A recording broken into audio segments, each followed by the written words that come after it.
vocês mais uma vez. Estava lá em Paraty, o Rodrigo me ligou e o Rodrigo perguntou: dá para você ir? Sim, irmão, tudo desde o colégio dá para ir sim. Eu de lá ontem, Rodrigo, 3h50 da tarde, cheguei aqui 10 da noite. Mas é um prazer estar aqui com vocês, para juntos aprendermos um pouco mais da palavra de Deus. Em Provérbios capítulo 19, não precisa abrir sua Bíblia agora, no verso 17 diz assim: olha, quem se compadece do pobre, ao Senhor empresta, e este paga o seu benefício. Eu quero agradecer a algumas pessoas que proporcionaram que eu estudasse o terceiro semestre de teologia no IAE. O irmão André, que está ali atrás, ele é testemunha, que foi muito difícil para mim. E ele foi a testemunha ocular que esteve mais perto disso, né? Porque ele me colocou dentro do ônibus. E ele sabe que até o último momento foi muita provação. E em outra oportunidade que a gente tiver com tempo mais, eu vou contar para vocês como foi o meu dia aqui, antes de ir embora. Mas eu quero agradecer ao irmão Moisés, quero agradecer ao Davi, ao Daniel, que está aqui pessoalmente também, mas a Itani, cadê Itani então? Eu sei quem é, mas eu não lembro quem é. Está aí, pronto.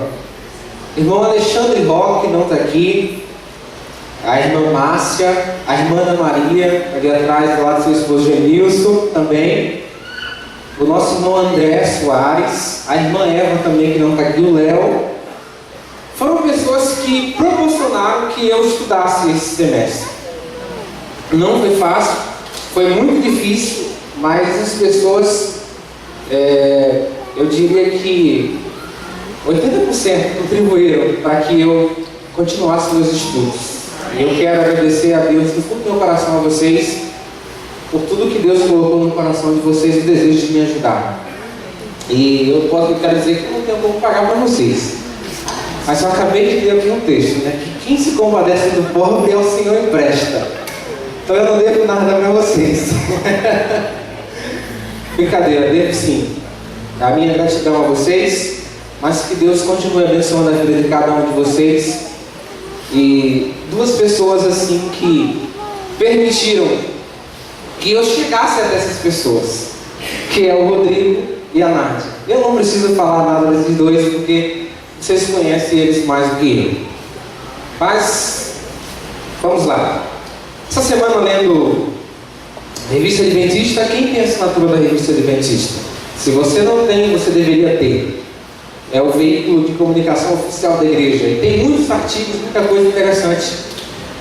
E o pastor Vanderlei Dornelles, que é um dos maiores editores que nós temos hoje na Casa Publicadora, é ele quem edita esses materiais, principalmente os teológicos que falam de profecia da igreja, atualmente ele. E ele falando sobre a pregação, ele diz o seguinte: como os adventistas se portariam se adorassem a Deus, tendo aqui atrás do púlpito a Arca da Aliança, com os querubins envolvendo a Shekinah, de onde saiu fogo para consumir Nadab e Abiú.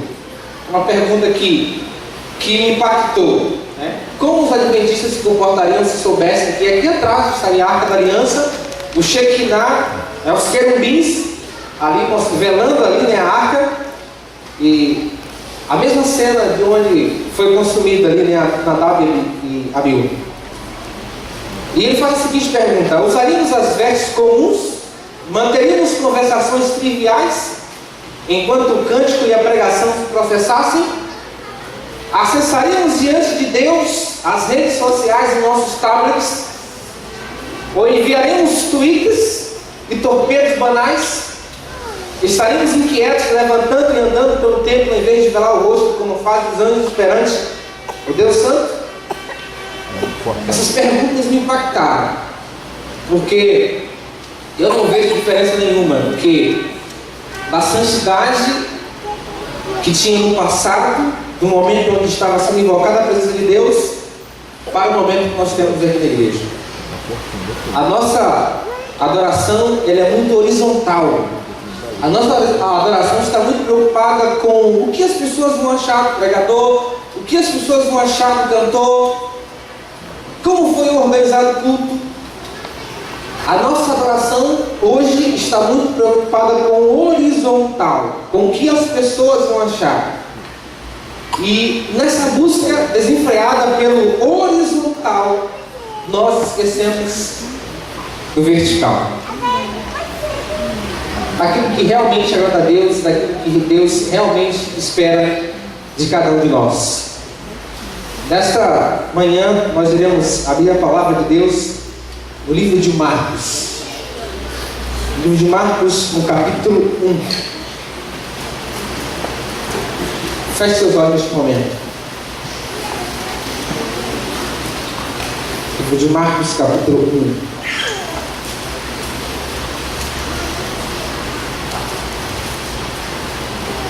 Oremos. Pai querido que está no céu, neste momento a Tua palavra está sendo aberta. Que junto com a Tua palavra, o Teu Espírito Santo possa abrir também o nosso coração. Possa abrir o nosso entendimento para que possamos entender as Tuas verdades e colocarmos em prática na nossa vida. É o que nós choramos em nome do Teu Filho amado Jesus. Amém. Cada semestre eu tinha um tempo especial para meditar no livro da Bíblia. Semestre passado eu meditei no livro de Malaquias e eu aprendi muitas coisas especiais. Porque quando um profeta fala, ele não está falando somente de uma coisa. Ele está falando para uma nação, ele está falando para um povo que muitas das vezes está longe de Deus. E eu aprendi muitas coisas interessantes com o profeta Malaquias. Nós adventistas lemos apenas para o dízimo, mas eu encontrei verdades espirituais profundas no livro de Malaquias. E esse semestre que está começando, que passou, eu tirei em especial para estudar o livro de Marcos. O livro de Marcos é o Evangelho de Marcos, o Evangelho segundo Marcos é o Evangelho da ação. É o Evangelho em que Jesus faz. É o Evangelho em que Jesus está ativo. No capítulo 1, no verso 9, diz assim: naqueles dias veio Jesus de Nazaré. Mostra uma ação de Jesus. No verso 14, diz que depois de João ter sido preso, foi Jesus. No verso 21, diz que depois de entrar em Cafarnaum, logo no sábado, foi ele ensinar. Foi ele. O verso 9 veio, o verso 14 foi, o verso 21 foi novamente. No verso 24, os demônios reconhecem que Jesus estava vindo para atormentar eles. No verso 29 diz: e saindo eles da sinagoga, foram com Tiago e João diretamente para a casa de Simão e André. Agora Jesus está saindo.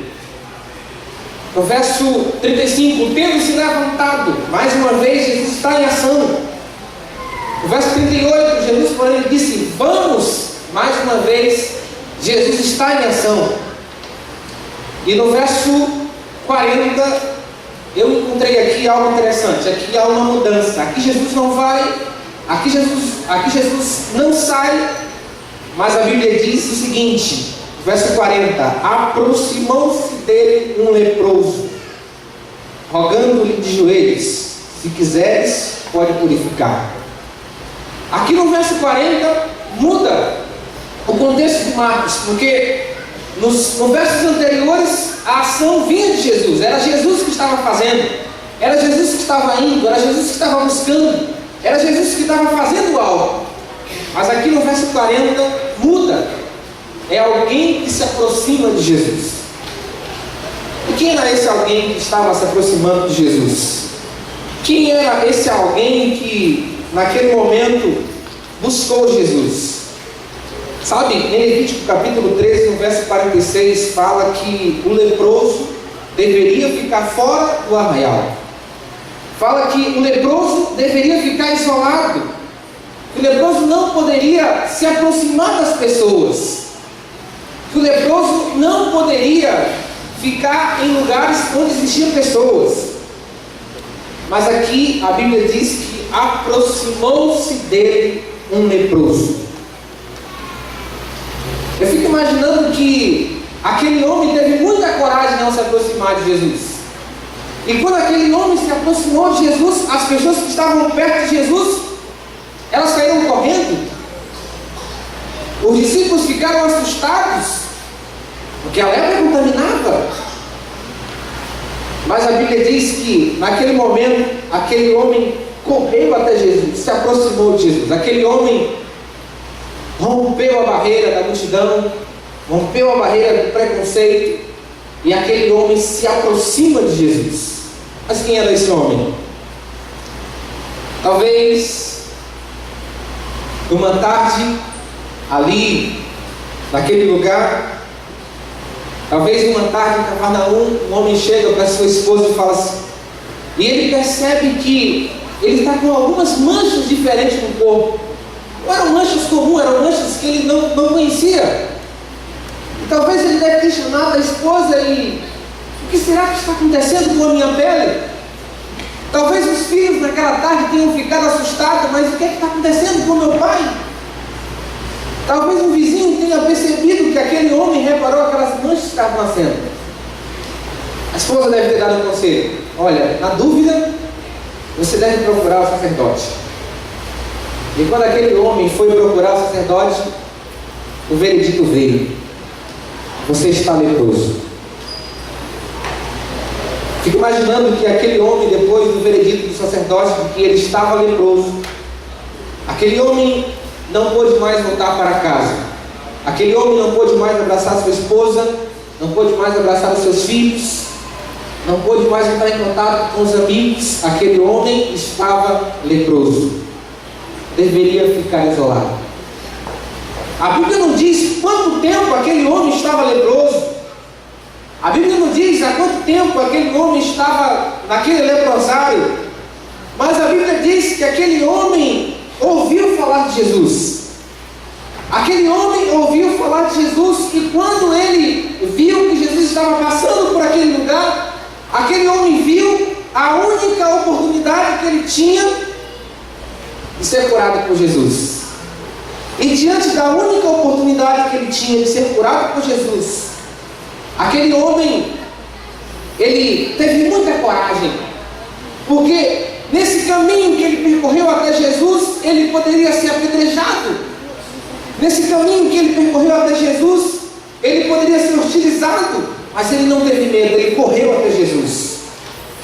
Sabe, no verso 41, eu já li o livro de Marcos já umas 3 vezes, mas a palavra que me chamou mais atenção nesse livro de Marcos está no verso 41. O verso 41 diz que Jesus, profundamente compadecido. Sabe, o evangelista Marcos faz questão de falar de como Jesus se sentiu. O evangelista faz questão de dizer como Jesus se sentiu naquele momento. A Bíblia diz que Jesus ficou profundamente compadecido. Sabe, Jesus olhou para aquele homem, Jesus sentiu pena daquele homem, Jesus se comoveu com a vida daquele homem. A Bíblia diz que Jesus ficou profundamente compadecido. E sabe, esse verso também traz uma realidade muito especial para a nossa vida, porque muitas das vezes, em meio ao sofrimento, muitas das vezes, no meio da doença, nós achamos que Jesus não se compadece de nós. Mas quando Jesus olha para os seus filhos e vê o sofrimento de cada um de nós, a Bíblia diz que Jesus fica profundamente compadecido. Jesus olhou para aquele homem e ficou profundamente compadecido. Estendeu a mão, tocou e lhe disse: quero, fica limpo. Sabe, queridos, se nós lermos superficialmente, esse milagre de Jesus vai ser apenas mais um milagre. Mas esse relato me trouxe algumas coisas que antes eu não tinha visto. Jesus poderia ter muito bem falado para aquele homem: quero, fica limpo. Jesus poderia ter olhado para aquele homem e mandasse que a lepra desaparecesse, e a lepra ia desaparecer. Mas mais do que mandar a lepra desaparecer, mais do que dizer que queria que aquele homem ficasse limpo, a Bíblia diz que Jesus fez uma outra coisa com aquele homem. E quem é um leitor atento já entendeu o que eu quis dizer aqui. A Bíblia diz que Jesus, compadecido, estendeu a mão e tocou aquele homem. Sabe, quando Jesus tocou aquele homem, Jesus estava quebrando um paradigma judaico que dizia que quem tocasse no leproso se tornava imundo. Mas Jesus agora estava tocando no leproso e Jesus não estava ficando imundo, mas sim o leproso que estava sendo purificado naquele momento. Amém. Mas sabe o que é mais interessante nessa história? Que Jesus poderia ter simplesmente falado: eu quero você ficar limpo, e o leproso ficaria limpo. Mas aquele homem não tinha somente a lepra. Aquele homem estava com a sua autoestima baixa. Aquele homem estava, sabe, lá na sarjeta, longe da família. Aquele homem já tinha bastante tempo que não sabia o que era um abraço, o que era um toque, o que era um aperto de mão, o que era uma mão no ombro. Aquele homem tinha perdido, sabe, tinha perdido a sua dignidade. E quando Jesus tocou naquele homem, Jesus estava dizendo: olha, eu não enxergo você como as pessoas enxergam. Eu não trato você como as pessoas tratam você. Sabe, quando Jesus tocou aquele homem, Jesus não estava curando somente a lepra, mas Jesus também estava curando a psique daquele homem, estava curando as emoções daquele homem. Jesus estava devolvendo para aquele homem a dignidade. Verso 42: no mesmo instante desapareceu a lepra e ficou limpo. Sabe o que diz a lepra? No Antigo Testamento, ela é um símbolo da ira de Deus. Miriam foi atacada por lepra, como símbolo da ira de Deus. Geazi foi atacado de lepra, como símbolo da ira de Deus. O rei Uzias foi atacado de lepra, como símbolo da ira de Deus. Mas mais do que um símbolo da ira de Deus, a lepra também é um símbolo do pecado. E eu quero estudar aqui com vocês algumas relações que a lepra tem com o pecado. Sabe, a primeira coisa que a lepra faz com o ser humano, a primeira coisa que a lepra fez com esse homem, foi separar esse homem.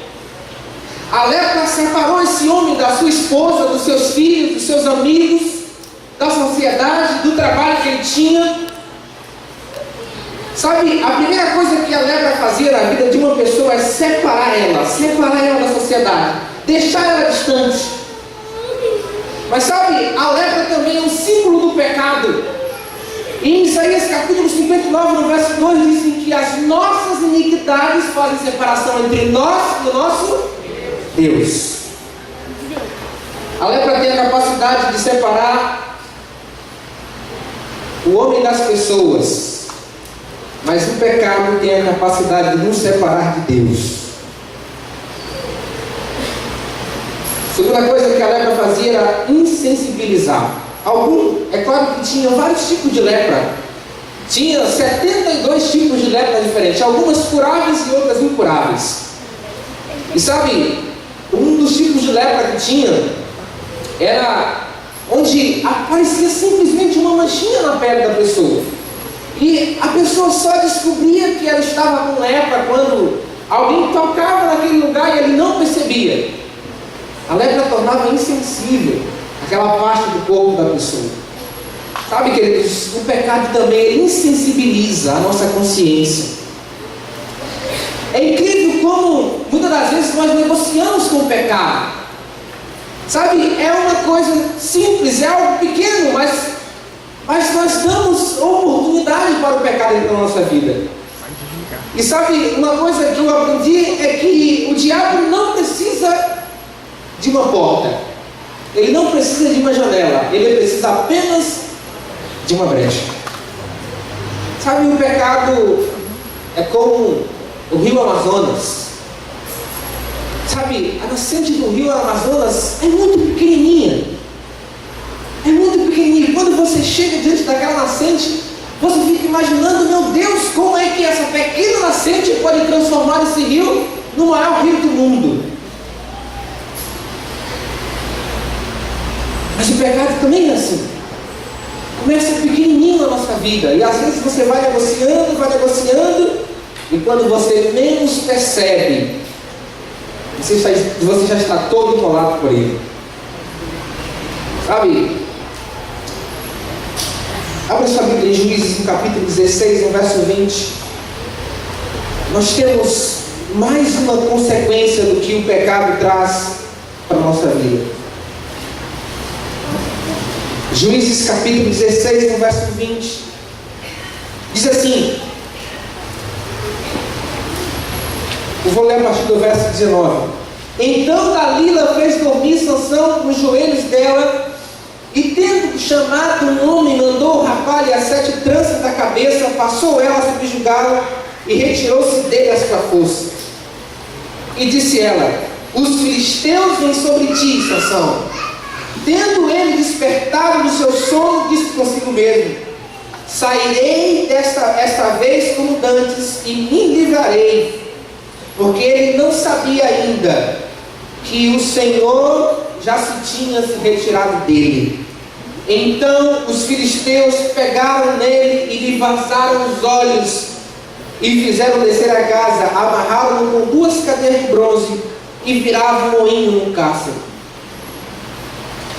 Sabe, a lepra também ela deixa marcas. Algumas partes do corpo da pessoa com lepra começava a cair. Sabe, começava pelo dedinho, depois a mão, depois o braço, até que a lepra tomava conta do corpo por completo. Existia esse tipo de lepra. Sabe, queridos, o pecado, ele também deixa marcas profundas. E o pecado deixou marcas profundas nos olhos de Sansão. Não só nos olhos de Sansão, mas em toda a nação de Israel.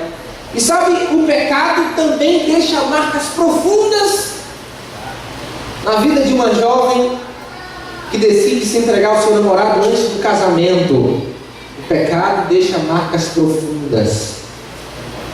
O pecado também deixa marcas profundas na vida de um homem e começa a ter intimidades com uma mulher que não é sua esposa.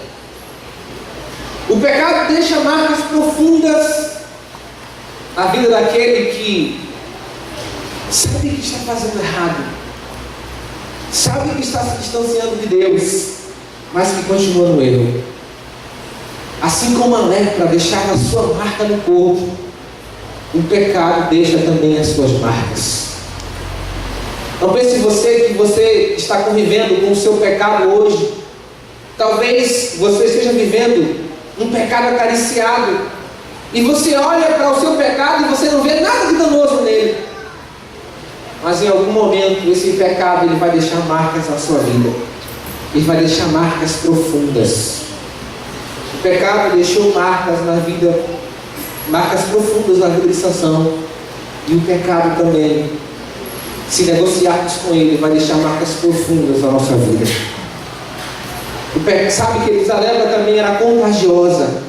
O pecado, ele também é contagioso, ele contamina. O salmista Davi vem nos aconselhando no Salmo capítulo 1, no verso 1, a não se assentarmos na roda dos escarnecedores. Existem pessoas que vão nos levar para o pecado. Existem amizades que vão nos levar para o pecado. Sabe, existe pessoas no nosso círculo de amizade que vão nos levar para o pecado. Nós precisamos ter cuidado. Em 1 Coríntios capítulo 5, no verso 6 e verso 7, diz que um pouco de fermento vai dar toda a massa. É um pecadinho. Começa assim, você vai negociando, você vai se envolvendo, e quando você menos percebe, você está comprometido com o pecado. Nessa manhã você fica com o conselho do salmista Davi: não se assente na roda dos escarnecedores. Sabe, a lepra também tornava a pessoa impura. O sacerdote dava o veredito: você está impuro. Em Isaías capítulo 64, verso 6, diz que a nossa justiça são como trapo de quê? De imundícia. Tudo que você pode fazer, tudo que você é capaz de fazer, é como um trapo de imundícia. O pecado nos deixa impuros. O pecado nos faz impuros diante de Deus. Sabe, a lepra foi usada por Deus no passado para mostrar como o pecado é ofensivo na vida do ser humano. A lepra foi usada por Deus para mostrar o seu desagrado para com o pecado. E eu queria nessa manhã terminar com a última característica da lepra. A lepra, assim como o pecado, ela parece uma manchinha. Depois ela separa a pessoa, depois ela separava a pessoa, depois ela tornava a pessoa impura, depois ela deixava a pessoa isolada, depois ela deixava marcas na vida das pessoas. E sabe, na maioria das vezes, a lepra matava as pessoas. Quando aquela menina viu Naamã com a lepra, ela disse: só Deus pode curar a lepra. Sabe, queridos, em Romanos capítulo 6, no verso 23, a Bíblia diz que o salário do pecado é a morte. Nessa manhã, Deus está te convidando. Nessa manhã, assim como foi diferente na vida daquele leproso, é diferente. Porque não é Jesus que tem que ir até você. Não é Jesus que precisa ir atrás de você. Nessa manhã, se você entende que a lepra do pecado tem trazido esses efeitos na sua vida, que a lepra tem separado você de Deus, que a lepra tem deixado marcas na sua vida, que a lepra tem insensibilizado a sua mente. Se nessa manhã você entendeu isso, você precisa ter a atitude do leproso. Você precisa se aproximar de Jesus. Verso 40 diz que aproximou-se dele um leproso. Sabe, Jesus quer que você se aproxime dele como você está, do jeito que você está, pecador como você é, impuro como você é, com as marcas que você tem, insensível como você é. Mas se você se aproximar de Jesus nessa manhã, Jesus quer tocar em você. Ele quer transformar a sua vida, Ele quer transformar o seu coração, Ele quer fazer de você uma nova pessoa em Cristo Jesus. O verso 42 diz que no mesmo instante lhe desapareceu a lepra e ele ficou limpo. O mesmo Jesus que há muito tempo atrás purificou aquele leproso, Ele quer purificar o seu pecado também nessa manhã. Ele quer transformar o seu coração. Ele quer que você entregue a sua vida nas mãos dele. Não olhe para as pessoas que estão ao seu redor. Sabe, aquelas pessoas que estavam ali, elas queriam apedrejar o leproso, porque ele quebrou uma regra. Ele não deveria sair do leprosário. O diabo quer que você fique no pecado. O diabo quer que você viva no pecado. Mas nessa manhã, em nome de Jesus, quebre a regra e saia do leprosário. Saia do pecado. Esse pecado que te atormenta, que você acaricia. Esse pecado que insensibiliza você. Esse pecado que deixa você distante de Jesus. Quebre a regra nessa manhã e se aproxime de Jesus. A gente vai encerrar nesse momento. A gente tem programação no IES, a gente não vai cantar. Eu quero encerrar fazendo uma oração com você. Eu quero fazer dois apelos. Dois apelos para dois grupos diferentes. O primeiro grupo que eu quero chamar aqui à frente é daquelas pessoas que ainda não fizeram compromisso com Jesus através do batismo. Jesus quer purificar você. O batismo é um simbolismo da purificação. O batismo é um simbolismo de que os seus pecados estão sendo lavados. E eu quero convidar você que ainda não fez um compromisso com Jesus através do batismo, a fazer esse compromisso o mais rápido possível. Eu quero convidar você que ainda não fez o compromisso que ainda não fez o compromisso com Jesus através do batismo, a sair do leprosário, a quebrar a regra, a se aproximar de Jesus. Tem alguém aqui nessa manhã que ainda não foi batizado, mas que entende que longe de Jesus é estar no leprosário. Longe de Jesus, você vai continuar na lepra. Você vai continuar lá, com o seu corpo deformando. Mas quando você se aproxima de Jesus, você recebe a cura. Amém. Quantos ainda não foram batizados nesta manhã e querem se aproximar de Jesus? Eu quero ver as mãos. Querem falar assim: Senhor Jesus, eu quero me aproximar de Ti. Amém. Deus seja louvado. Amém. Quero convidar você a vir aqui à frente. Você que levantou a mão, vem até aqui à frente. Eu quero fazer uma oração com você. Jesus quer purificar pessoas aqui nessa manhã. Esses que levantaram a mão ainda não foram batizados, mas serão em breve. Amém? Tem batismo quando, Júnior? Quando é o batismo? A data do batismo. Semana jovem vai ter batismo. É a oportunidade que vocês têm de se purificar diante de Jesus. Não tem outra forma, não tem outra maneira, não existe outra opção. Não adiem o compromisso de vocês. Não permitam-se ficar no leprosário, mas permitam-se aproximar de Jesus. Segunda coisa que eu quero fazer aqui nessa manhã é para você que já foi batizado, para você que faz parte desta igreja, mas que nessa manhã também quer ser tocado por Jesus, mas que nessa manhã entende que precisa renovar o seu compromisso com Jesus. Tem alguém aqui nessa manhã que precisa renovar esse compromisso,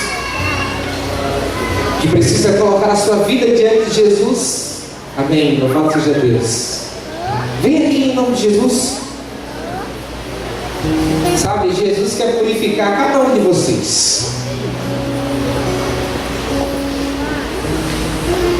A sogra de Pedro estava com febre. Jesus foi lá e curou ela. O endemoniado estava com demônios. Jesus foi lá e curou ele, expulsou o demônio dele. Mas o leproso tem que se aproximar de Jesus. O leproso tem que buscar Jesus. Sabe, aquele homem, quando Jesus falou para ele clamou: Jesus, se quiseres, pode purificar-me. Sabe, aquele homem disse assim: Senhor Jesus, eu sei que o Senhor é o único que pode mudar a minha vida. Eu sei que o Senhor é o único que pode curar a minha lepra. Sabe, aquele homem tinha uma vontade, aquele homem tinha um desejo no coração de ser curado. Você também precisa ter esse desejo no coração de ser curado da lepra do pecado. Você precisa ter esse desejo no coração de falar assim nessa manhã: Senhor Jesus, eu estou aqui diante do teu altar, estou aqui diante da tua presença, e eu sei, Senhor, que se o Senhor quiser, o Senhor pode transformar a minha vida. E sabe o que é que Jesus disse para aquele leproso? Eu quero. Jesus está dizendo nessa manhã para você que Ele quer sim transformar a sua vida.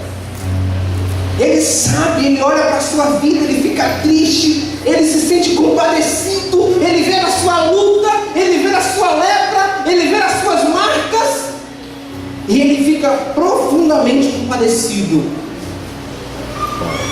Louvado seja Deus, porque você se aproximou dele nessa manhã. E quem se aproxima dele fica curado.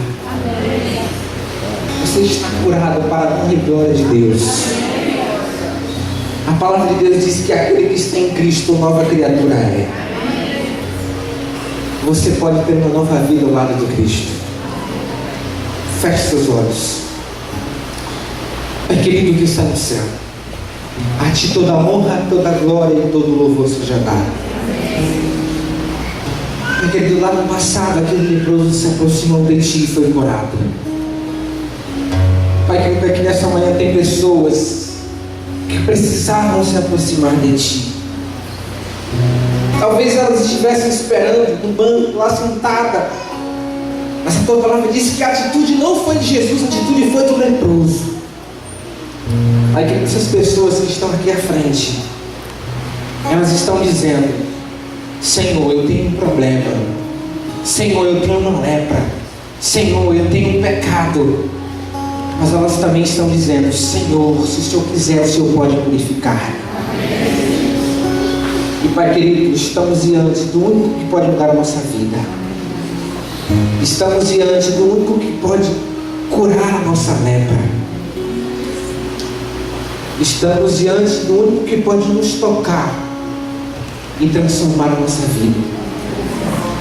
Pai querido, as lutas são grandes, mas nós queremos, ó Pai, Te rogar neste momento por essas pessoas. Elas precisam de Ti, Senhor. E ao vir aqui à frente, elas estão entregando a vida delas em Tuas santas mãos. Que Teu Espírito Santo possa caminhar com essas vidas, ó Pai. E que elas possam entender que em Cristo Jesus elas são nova criatura. Muito obrigado, Senhor. Porque a Tua palavra diz que em Cristo Jesus nós podemos ter vida. Que em Cristo Jesus nós podemos estar limpos diante da Tua presença. Nos abençoe, Pai. Perdoe os nossos pecados, no que nós choramos. Em nome do Teu Filho amado Jesus. Amém. Então, um abraço.